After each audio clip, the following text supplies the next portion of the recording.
Laura Cain After Dark with Eric. Rimmer is a podcast you'll dig. If you like it genuine and laugh so big. Laura's a lovable lunatic with a vibe so real. Her stories are crazy, the real deal. Eric's the talent, a diva with sass. He's kind, hilarious and kinda crass. Producer Claire runs the show. A self-proclaimed nerd, always in the know. We're guaranteed to make you laugh, plus you relate. Buckle your seatbelts and don't be late. Here we go, get ready, it'll be great. Hey. What? Is it? Oh! I hear, hey, I see a thumbs up. I just heard that scream on 90 Day Fiancé. Oh my. Oh. Well, yes. By the way, I'm on right now. Maybe. I don't know if my episode airs. Anyway, well, first of all, this is Laura Cain After Dark.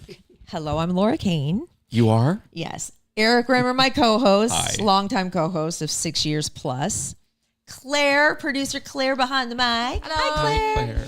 And then we have Karen Conde. She is on because she's going to talk to us about Narcissist. She has an incredible story, and we brought her on because she is on a mission to help others so they don't end up in a place where you were, in pain, in mistrust, in brokenness, in just brokenness. It's just wait. And I'm sure you have one in your life. I know we have one. You have one. You have a couple. I have a couple. They're not all men. I'm really gathering them up. That's right. They're not all men. They're not all men. In fact, two of mine are women. But we're going to get into that in just a little bit. But we thought we'd start with her on the couch just so we could all be comfy and just say hi. But first, we need to talk about the Old Globe Theater. We do. Because you know what kicked off this weekend? Hedda Gabler. And we are going on Friday. We're going on Friday the 13th as a podcast family. And this already is getting outstanding reviews. You called me to tell me about your friend. What did he say? He said it was fantastic. Okay. This is opening weekend, open on the 7th. It goes through March 8th. It's the first show of the Old Globe's 2026 season. Yes. And this is a show starring Katie Holmes. Ooh. I know, right? Wow. And big deal. Exciting. We hear from just everybody involved in the production, from Eric's friend who's already seen it, and just from Barry Edelstein, who is the artistic director, who's worked with her before. Yes. That she is just outstanding in this role. So this is the first show of the season. We have a lot of other shows to look forward to, like... So Hedda Gabler kicks it off. Bartleby is next. Then Fences, Alien Girls, Kim's Convenience, The Hombres, Measure for Measure, North by Northwest, Cyrano, Much Ado About Nothing, Begin Again, which features the music by the lead singer of Train. That's going to be, that's a musical. It's going to be incredible. Yeah, it's going to be really good. And then Top Dog, Underdog rounds it out. The great thing about the Old Globe Theater is you can pick and choose and pick your own package. So if you want to get season tickets, it doesn't mean you have to get season tickets to every single show. You can pick 4 if you want to, or you could pick this one and you can join us on Friday night and hang out or whatever, or go on a night when you can go. So the number is 619-234-5623. You can also do it online at theoldglobe.org and just put in LCAD and it'll waive your handling fees. Yes, that's our little special code, LCAD, for Laura Cain After Dark, but it makes it easier. LCAD, your handling fees are waived. We would love to see you there. The Old Globe, a gem in Balboa Park, where I spent most of the day today talking to people. Oh, this will be about good. Various things, all about parking. No, we're not going to worry about that with the Old Globe. Wait to hear about this. This is just people who actually work and volunteer in Balboa Park on the regular. And what are they doing? Like, where do they have to park in order to volunteer their time freely? Do they have to pay? Things are changing. It's chaotic. I'll tell you about my experience in just a minute. But there's something else I'm going to tell you about, something very cool coming up. It's in San Clemente, but have you been to San Clemente? No, not at all. Well, yeah. Okay, that town is special. I used to spend my summers there with my best friend, Stacy. And we would go there when we were, I don't know, like 10, 11, 12 in the summer for 2 weeks. And we stayed in a condo, and it was right across the train tracks, and the beach was right there, and the pier is right there. It just has such special memories. But what's going on is the Ash Wednesday Open Golf Tournament. And it happens on Ash Wednesday, which is the 18th of February. And it's an open day. It's golf, but if you don't want to golf, you just want to hang out, catch the beach vibes, the beautiful air, the sun, all these events that are happening. Food, free food, by the way. Booze, you do have to pay for that. But there's going to be a comedian. There's going to be entertainment. There's going to be lots of golf, a relaxing day by the ocean. And it is, if you want to get tickets, you go to eventbrite.com and then just search for the San Clemente Ash Wednesday Open. And tickets range from $75 if you want to play, all the way up to lots if you want to be like fancy and play with a fancy group of people. If you don't want to golf, like I said, you can show up. It's free, and it's just going to be a great dancing. There's dancing. I know how much you love that, Eric. Oh. Lunch. It's at the Shore Cliffs Golf Course. If you want more information, just go ahead and email me at lauracainad@gmail, and I will give you all the details. But that's something fun to look forward to. Ash Wednesday, just spending time on the ocean, either golfing or just hanging out with golfers. Yeah. You know? So there's that. Like you, Karen told me earlier that she needs water because her saliva glands like dry up. I know. Reach over, girl. Right now. Same with me. So, Karen, I like to give Laura a bad time about it. my God. I won't give you a bad time about it. But this is the best part when is the Laura's worst. mouth gets dry. Her teeth. Oh no, they stick. My lips. Yeah, my her lips. lips stick over her Yeah, teeth. same. And then I can't like Same. form words. Oh, I'm going to have a field day tonight. Oh, it's going to be two of us doing that now. Yeah. Okay. Yeah. Okay. Oh, my God. Your water's I'm going right to lose here. my mind. My water's right there. Okay. I need to keep you ladies hydrated. We have Yes. Karen Conde on the show because she's going to help you. She has been through something extremely traumatic, and she has identified this person. And if you look it up, textbook narcissist. And what she has done is taken this awful thing that just about broke you, Yeah. and you are turning it into not only speaking engagements, but a way for men and women to voice their concerns, to learn to spot a narcissist, what are the signs, how to handle them, Right. if you still want them in your life. Why would you want them in your life? I don't know. We need to Bye. talk. I know, We need to right? talk. Oh, my We need God. to talk. So R.I.S.E With Karen is a platform based on healing, faith, and finding your voice after a narcissistic encounter that has left you feeling like you're less than. Right. You are not less than. They're less than. Nobody is less than. Nobody is less than. So you have a TED Talk coming up. I do. The TED Talk coming up in Des Moines, Iowa at the end of April.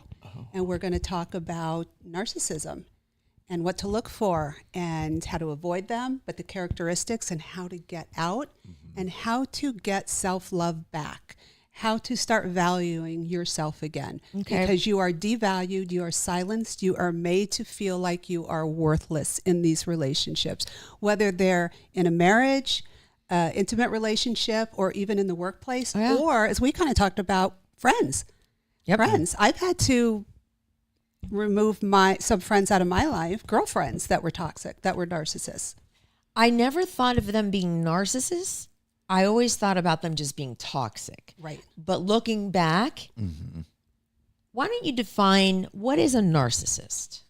Well, that is a very broad, that's a word that carries a very broad meaning, because narcissism there's different levels of narcissism. It's on a scale. Okay. And look, we all have some sort of ego, right? We're all human, so we have some level of ego narcissism in each one of us.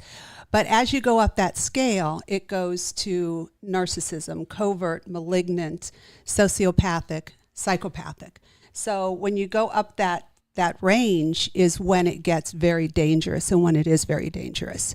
Now, typically, and look, I feel like I have my PhD in narcissism because of what I experienced. And I made it my mission after I healed and went through it to really understand more about it. Because I wanted to understand why I was attracted to this type of a person. Why don't you start with your story? Start at the beginning, who you met, what happened, and then we'll go from there. Okay, so it was about 3 years ago, and I was single. I had been single for about 15 years. I was married for 15 years, and I was just living my life, and I was building a company. I had great friends. I was dating on and off, but never really thought, especially at this point in my life, in this age in my life, that I would ever get married again, or that I ever wanted to be married again. So I met this person on Facebook. Okay. So he had slipped into, I guess the kids say, slipped into my DMs or whatever, because he made a comment on a post that I had posted. And it was very nice what he had said. It was very sweet. So of course I try to respond back to people that I don't know that said something very nice and sweet. And I just said, thank you. Well, then he started texting back and just telling me all about himself and his kids and what a great dad he was. And I thought, okay, that's a lot. This is a lot of information. We're just kind of texting each other here. And I'm not a texter. Like you'd never even met him. No, I never met him yet. And so I finally, because to be honest with you, I was at work and I didn't have time to text like he obviously did. And I said, you know what, like I would do with a lot of people, I'm sorry to say, it's like, let's grab coffee sometime just to kind of put him off, right? Mm-hmm. He came right back and said, well, let's skip coffee and get a glass of wine. And there is something in me, you guys, that I knew that's kind of raising it to a whole nother level. I've never met this person. In your gut, you already knew. And I didn't listen to my gut. Mm-hmm. And so I said, okay, all right. So this was like on a Tuesday. I met him on a Friday. Well, what started out as a glass of wine turned into dinner and a 5-hour conversation. Mm-hmm. And I remember the next day I went to a baby shower with some girlfriends, and daughters of girlfriends. We're too old for the babies now, but daughters of girlfriends. We didn't need to put that out there, but I whatever. know, but there you go. I know. Okay. I didn't want people to think that we know. Anyway, no, they can think that. I said to my friends, I said, wow, that was really interesting. I met somebody last night, and it was surprising. He was very charming. They're very charming. They're very charismatic. Was he cute? Yeah, he was. Of course. I mean, come on. He's got to be attractive. Okay, he was cute. Anyway, so then he asked me out the next day, and I went. And then all of a sudden, I found myself in a relationship with him. Mm-hmm. And the love bombing started happening right away, you guys. And that is the first red flag that you really need to be aware of in narcissistic people. They will bring you into their web, I call it. They bring you into their web by doing what? By love bombing, by telling you really on the first date, second date, within a week, that where have you been all their lives? Yeah. I think I'm falling in love with you. All the things a woman wants to hear. All the things a woman wants to hear and a man wants to hear, right. But it's a huge red flag, because real love is steady. Right. It's a steady burn. Narcissistic love is quick because they want to get you in their web as soon as possible. So he was like literally the second day, he was sending me texts and reels. You know those little memes where there's music and it's like, you are the love of my life. I think you're so beautiful. Oh, I was waking up in the morning at 5 a.m. and I already had at least 10 in my phone. Wow. At least 10 of them in my phone. And I remember thinking, this is weird. But there was also a part of me that was like, oh, God, this is so cool. It's a compliment. It's a compliment. It feels like a good compliment. Exactly. Yes, of course. I totally get that. So it just continued. And we dated for 9 months, never moved in together, dated for 9. He has kids. I have a son that lives back east with grandkids. And so we never moved in together, but 9 months after we started dating, he proposed. Wow. Yeah, so we met in January, and he proposed in December, and I was shocked, and we were back east for Christmas, and I said yes. Well, 9 months is that's a decent amount of time. You know, like you shouldn't beat yourself up because it's a short amount of time. That's like a decent amount of time. Yeah, it is a decent amount of time, especially when your runway ahead of you is a lot shorter than the runway behind you. That's a good way of putting it. Yeah, it's like you don't have the time to date true. for 2 years, 3 years, whatever. And so we got married. He proposed, but we got married 7 months later. Again, we have a shorter runway ahead of us than we do behind us. Yeah. So we had a huge, beautiful wedding at the L'Auberge. Oh, okay. And right. All of our children and our grandchildren were in the wedding. I wore a white dress and a veil. And this is my second marriage. It was his fourth. Okay. But I didn't know that while I was dating him.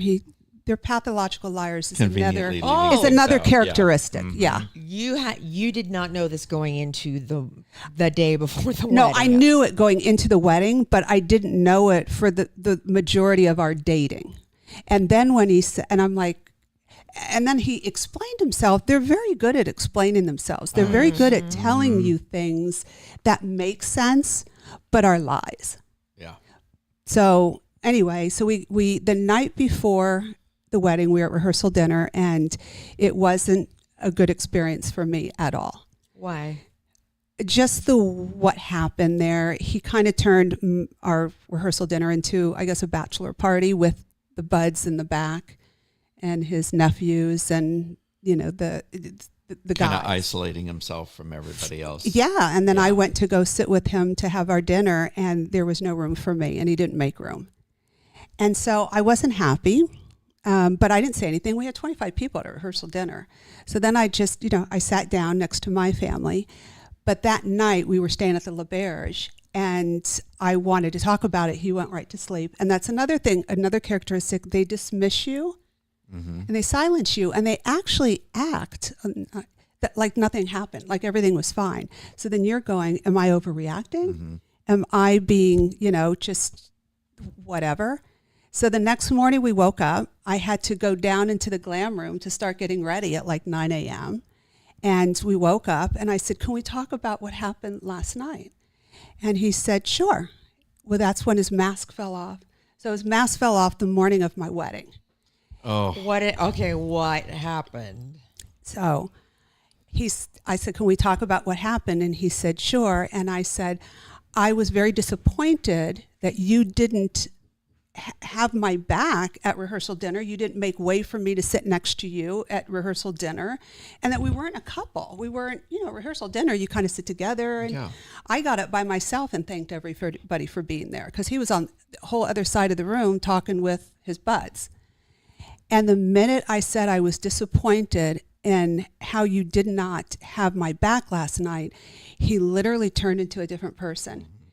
And he started projecting back on me and said I was passive aggressive. I always had to win. And gaslighting. 100%. And something else. And I just stopped, and I looked at him, and I had the worst feeling in my stomach. And I thought, oh my God. But I didn't know what a narcissist was. So I didn't recognize this at all. And I made excuses for him. And I thought, well, he's just nervous. Or he's getting cold feet, or it's a big day. We've got a lot of people that came in and flew in. And so I dismissed it, you guys. I just pushed it aside. But I did say to him before I went into the glam room, I said, we have a lot to work on, don't we? Because, by the way, the whole time we were dating, we never argued. We never had a fight. And I remember telling my 93-year-old mom, I said, Mom, we never fight. Isn't this amazing? And she goes, no, that's not good at all. I said, you need to have an argument, not fight. You need to have an argument so that you can see how you effectively argue and then effectively communicate. And I was like, gosh, I think you're right. But I thought it was great. We never argued. Wrong. Another red flag. I've heard this from several people before. Yeah. We never argue. Right. It's just so great. It's like, wait a minute. I know. Always touches me as wrong. There's always something wrong about that. Yes. Yes, yes. So that's definitely a red flag. So I left, went down, got glam. I was in a fog. I was really just kind of numb. And the girls that were downstairs doing the glam, they were also singing in the wedding. And they were good friends of mine, and they're a faith-based singing group, girls group. Shout out to Higher Authority. And I told them what happened. And because they were good friends of mine, and we all got into a group, and they said, Karen, whatever you want to do, we'll support you. And I thought, well, I don't know what it was. So and then we prayed. They prayed. And I got married. We got married. And then the hell started that day. And for the next 10 months. So my marriage lasted 10 months. What happened on your wedding night? Nothing. Wow. And the night after, and the night after. And it got to over 10 months. I remember people would ask me, friends, family, oh, how's married life? How is it? You're like, I have no idea. All I kept saying, I would say the same. My friends would tell me now, you would always say the same thing. It's hard. And so I saw a therapist.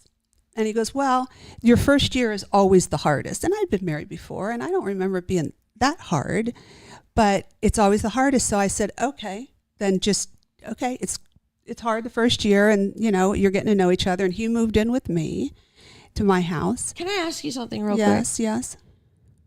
Who was the breadwinner in this relationship? Is that part of it? I'm going to say it was you. Is that part of it? The money? Being what? Is the money did he have money and you had money? Did he use a lot of your? I'm just trying to figure out if that part of being a narcissist is well, they're feeding off of other people. They can be very grifter-ish. Yeah, totally grifter-ish. Mm-hmm. It's different for everybody. Yeah. He had no money. Okay. But I didn't know until we went. Right. Yeah. So I didn't know. So I did have him sign a prenup because I did have a company and a house. Smart lady. Yeah. And so I had him sign a prenup. And so when he left 10 months later, I never had him pay he'd buy food.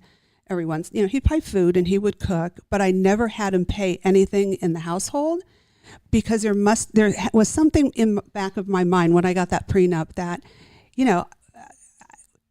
I don't want him paying for anything because I don't want him to come back if this doesn't work out and say, well, I did pay for this and I did pay for that, and then try to get money. Right. So he didn't cost me any money, but here I was, making the money and supporting and all that other good stuff. Did he say something to you 10 months later, like, I'm done? Or was it you? Oh, God. This is the part that broke me the most.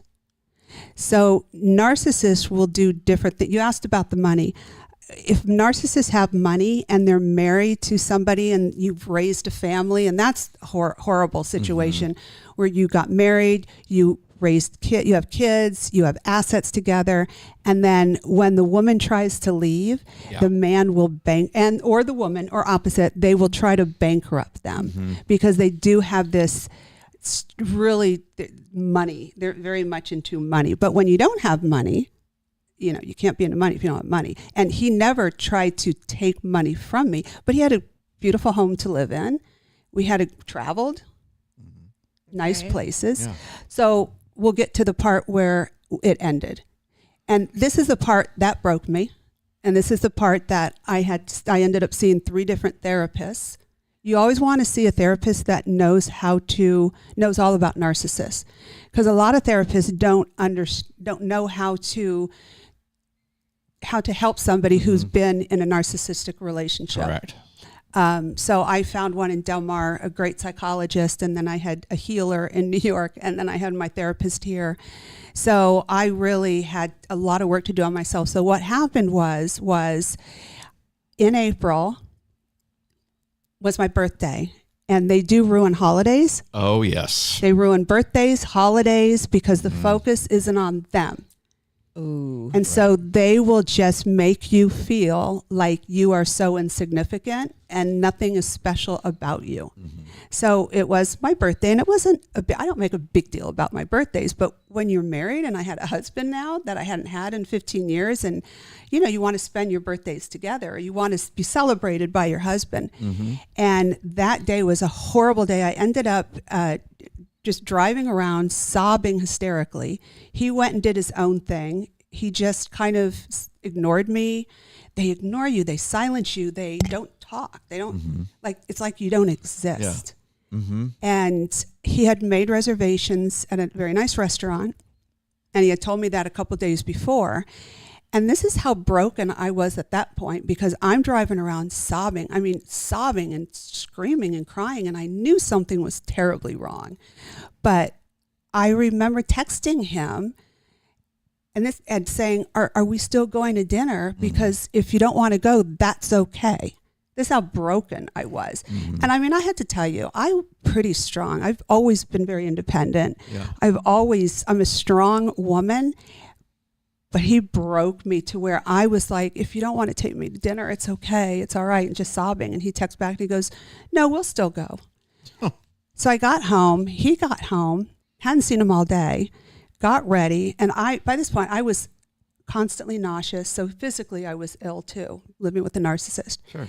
And so we got ready, got in the car. He didn't say one word all the way up there. And I'm just like a mess. We get to this beautiful restaurant, and I couldn't eat. And took some sips of my wine, couldn't eat, didn't talk, had no conversation. Oh my God. At all. Awkward. Get home, I threw up just from the wine, and I didn't drink a lot, but threw up. He proceeded 2 days later, some friends came over and started telling everybody how he bought this $400 bottle of wine for my birthday. And I came home and threw it all up. Oh my How God. embarrassing. Yeah. What a But that's also what they do. This is what they do, you is guys. They talk about you in front of people and minimize you. Totally minimize. However, they also, at the same time they're minimizing you, there's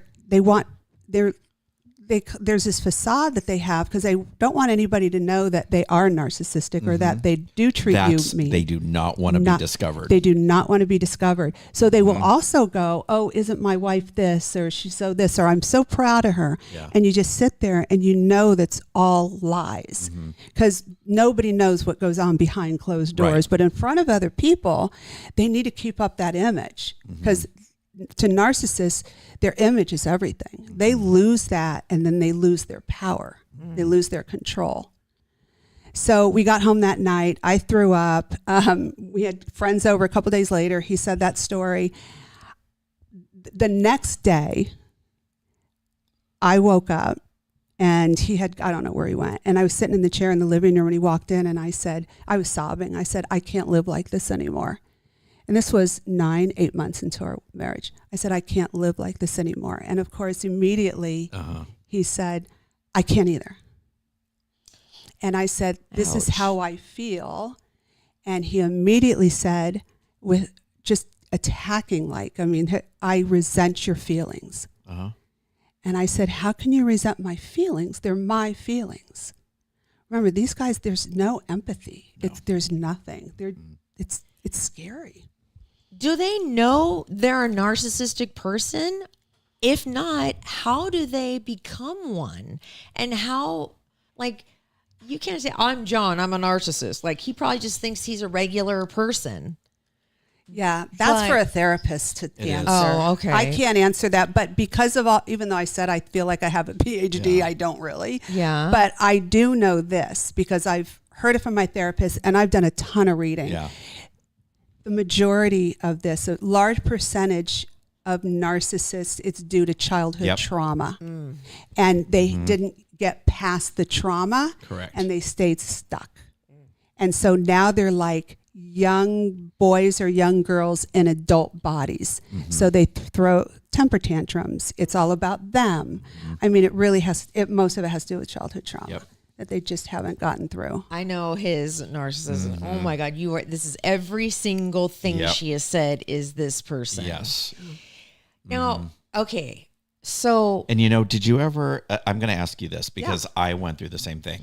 Did you ever have conversations and you're like, I don't even know how to respond to this, because whatever you said, whether it was you either didn't ask enough questions or you asked too many questions, or, hey, I don't want to talk about it anymore. And then you're like, okay. And then it comes back to bite you All the time. in the rear end. All so the time. they're like, well, you didn't ask me about this. All the time. Well, I tried to, but you didn't. Because they silence you. Mm-hmm. They silence you. Right. Yeah. It's a lot of their gaslighting. It's a lot of the manipulation and the Yeah. control that they do.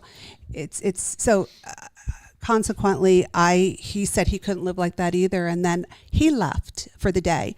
And I sat there again crying and really thinking through things and going, you know what, maybe if I can't control him, but maybe if I control how I respond to him, we can get along better. This will work. I did everything I could to lean into this marriage. I mean, I didn't get married to get divorced. Right. So, Failure isn't an option. Right. And I totally hear what you're saying. yeah. So you at the empath, us, Yeah.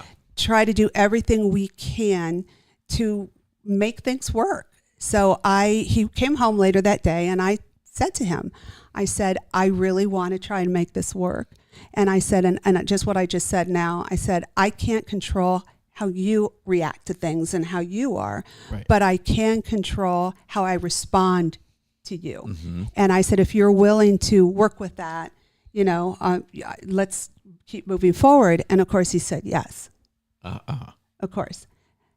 However, 2 months later, he came to me and said, I think we need to spend some time away apart and to reset our marriage. And I said, reset?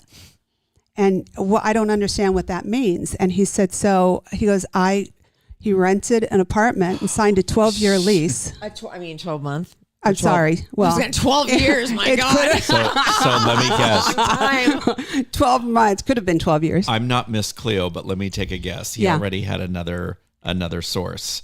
Another supply. Yeah, another supply. So supplies are another relationship, another person, because they can't be without one, because that's how they thrive, because they thrive on. So we up narcissist value, right?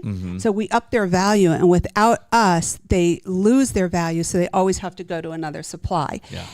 I don't believe that. I don't. And for many reasons, I don't think that. But I do know that the day I said to him, the day after my birthday, when I said, I can't live like this anymore, he went out and he found an apartment and signed the application or whatever. And so for those 2 months, he acted like nothing was wrong. We lived and that's what they do too. They will gaslight you, and then they'll turn around 2 minutes later, like, "Hey, hon, let's. Like what do you want for dinner?" Like nothing ever happened. And This so is psychotic. it is. And guess what? We're left to be going, "Am I going crazy?" Yeah. We think it's us. Yeah. Like, Well, you what did start we to- do? Yes. What's wrong with me? Yes, exactly. And so, but he led me to believe that he had found it that day. And we all know in the market, and this is a couple of years ago, you can't just sign a lease that day. They have to do a background, an application. So he had signed a 12-month lease. He had already bought all his furniture. He had already gotten paint and was going to color the walls. With what money?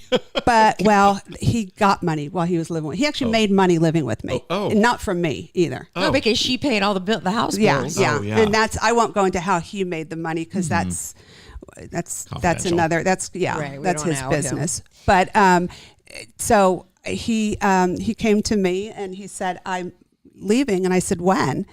And literally in a couple of days, he was going to get the keys to the apartment. And then he started unpacking, this little stuff he had.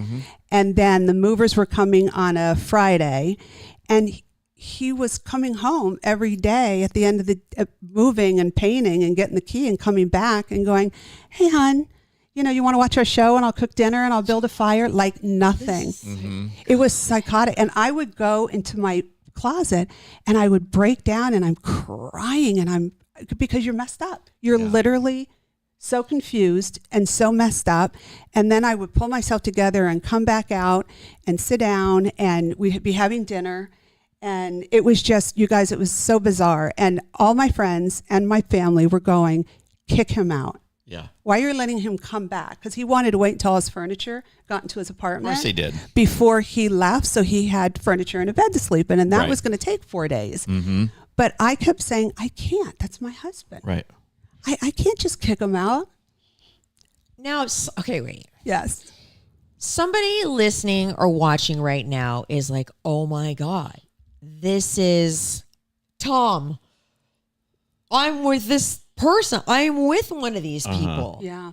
What is the first thing this person should do? Start to disconnect. Absolutely. Mm-hmm. I mean, like, no, tonight. Leave. Like, what can they do tonight to like stop this nonsense? Well, to stop this person from ruining their lives? You can't stop the person. Right. You can only control what you do. Correct. Okay. You have to start making the decision now. If this sounds like your situation, you need to start making plans. If you're living together, to get out. If you're dating them, leave. And by the way, go no contact. No contact, sure. right? Mm-hmm. Because they will, mine didn't, but they will make your life miserable. Oh, yes. Yeah. Yeah. Yeah. And as far as communicating with them, and again, I'm not a therapist, but any therapist will tell you that you just answer you don't get into any conflict with them. Okay is the worst thing you can say to them. Yeah. Because it drives them crazy. Yeah. If you just go, okay. Yeah. But that's what we're told to do, though, by the way. That's how you communicate to them. Yeah. You don't engage in a conversation. You'll never win, ever win. Because the minute you disagree with them, you will see that smile fade and that mask come off, and the real them is what you're seeing. And you will be told the most vicious things that anybody has ever said to anybody. And they do not care. If you do engage. Oh, if you in some engage, sort. or they'll do it to spark an argument. Yes. You know, they'll tell you you're a horrible mother or a horrible housekeeper, you know. Yeah. Okay, so somebody who's on a dating app, me, for example, which I haven't looked at in like 6 months, but whatever, we're not going to get into that. What are the first couple of signs to watch for before I get into deep?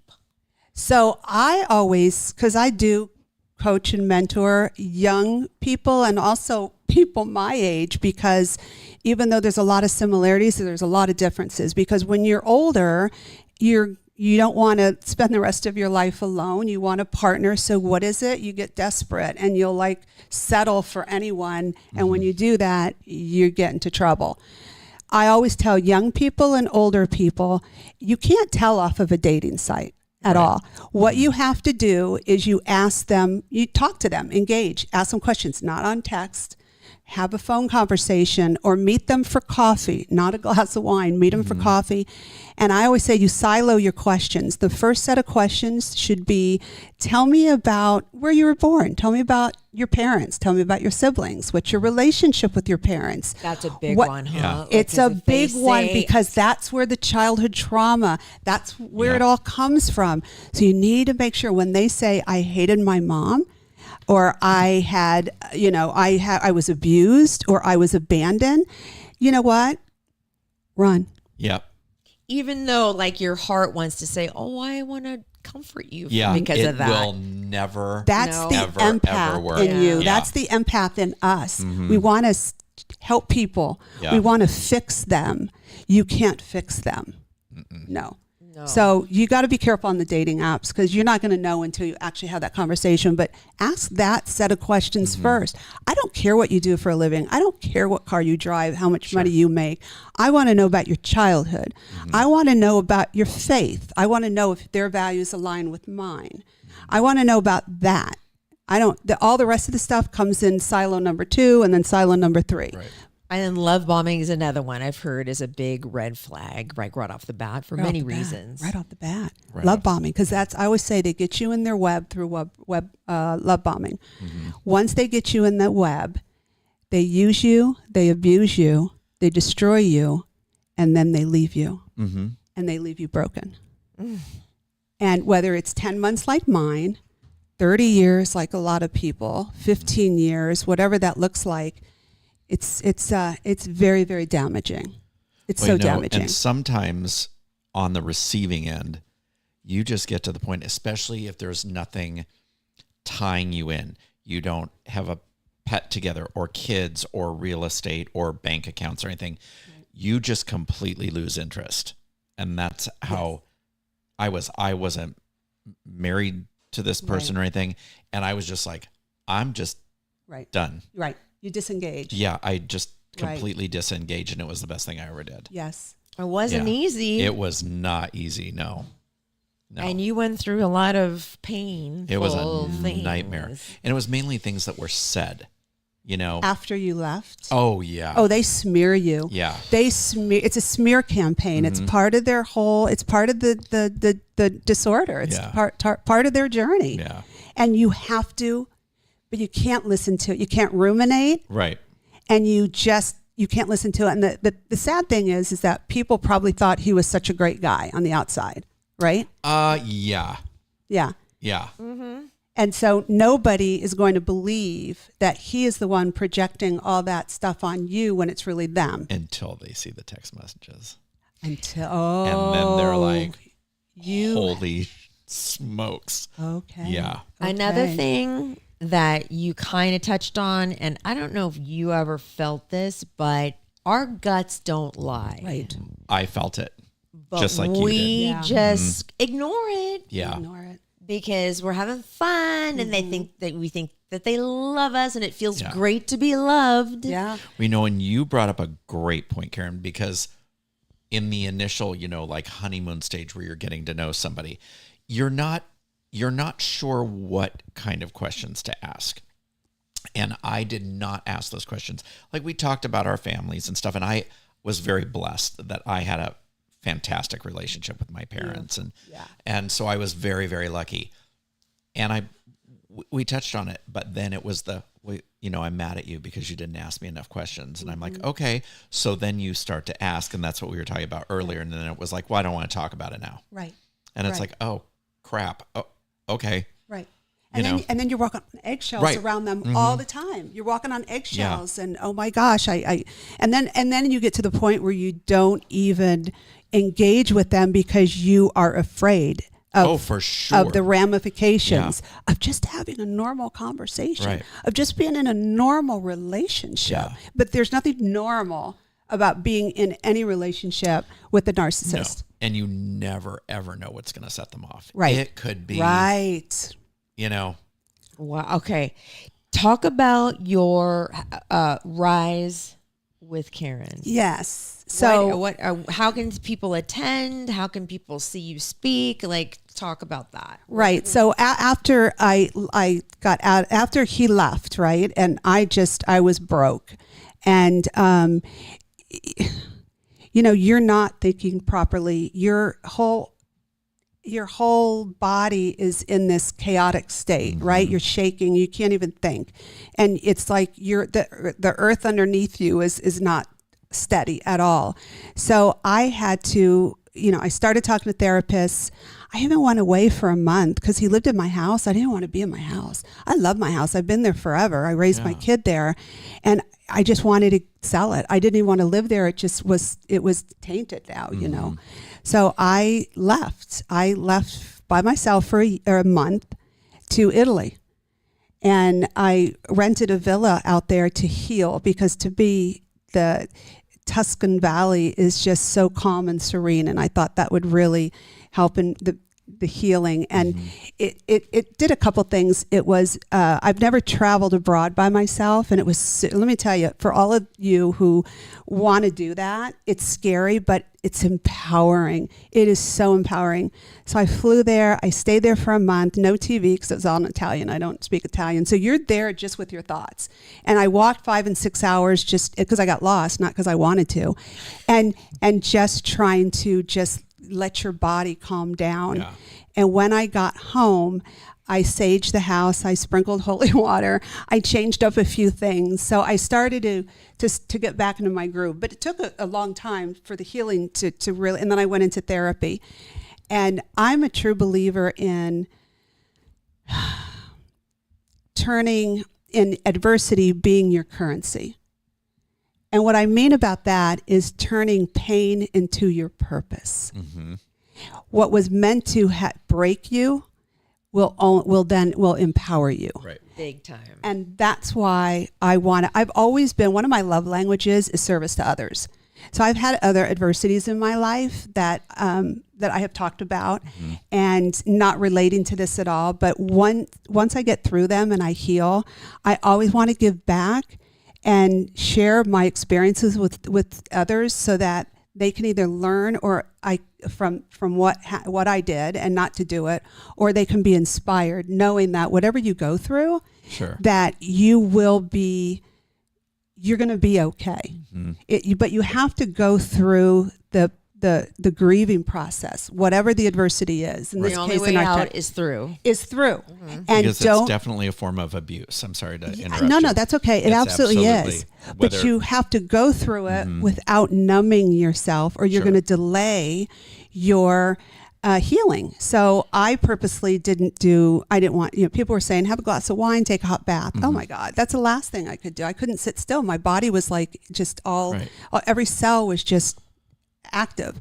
And it's like you're being tasered 24 hours a day. Eric, that's a great way to explain it. It's like you're being tasered 24 hours a day. You never know when that next jolt is going to happen. Exactly. If somebody really needs you now, like, is there a way to get a hold of you? Like, okay, where can they find you? You can find me on R.I.S.E With Karen on Instagram and on Facebook. And I started R.I.S.E, and it's actually an acronym.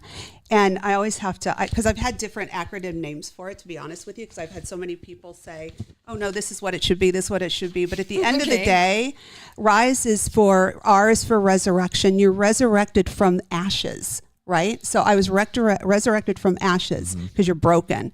I is inspiration. I want to give inspiration to others who have been through, in this case, a narcissistic or in a narcissistic relationship. The S is for a survivor. We're survivors. We're not victims. We're survivors. And the E is for empowerment, because once you get through all of this, you're empowered. You get yourself, you have self-love again. You know your value. And we allowed somebody to take all of that away from us. And once you get through all this, you realize that it just empowers you that much more. Right. And I'm telling you what, I'm an example. And we all have different stories and different levels of narcissistic abuse. Sure. And some it's easier. I wasn't, we had no kids together. We didn't have property together. It was pretty much a clean break, and it was 10 months. Others, not so lucky. Are entrenched. But I say this, no matter how entrenched you are, and I have somebody very close to me who is in this situation, very family member, never lose hope. Never think that you are stuck. Never think that, oh my God, I'm going to lose everything. I'm going to be living under a bridge. Live under the bridge. I'll bring you blankets. Get away from these dangerous people. And know one thing, they are never going to change for somebody else. And I think that's why a lot of people stay in those relationships, is because they think, God, if I could just tweak this little thing about them, they will, if they move on from you to another source, not source, a supply, they are never going to change for that person. Right. They will be grandiose and charming because they are. And then when the mask falls off, it really makes a thud. And that person will be exactly a mirror image of what you were. 100%. And when that mask fell off for me, and when it falls off, the person that you thought you were in love with or thought you married never existed. Right. It was a mask. And when that mask came off, that's the true person. So I married somebody I didn't even know. I didn't marry the person that I divorced. Right. Yeah. Okay. R.I.S.E With Karen, Instagram, Facebook. Where can we see your TED Talk eventually after you do it? After I do it. So I'll be posting that on that. Excellent. Yeah. And then I'm also going to be attending a women's retreat next week in the Sequoias, and they're women from all over the country.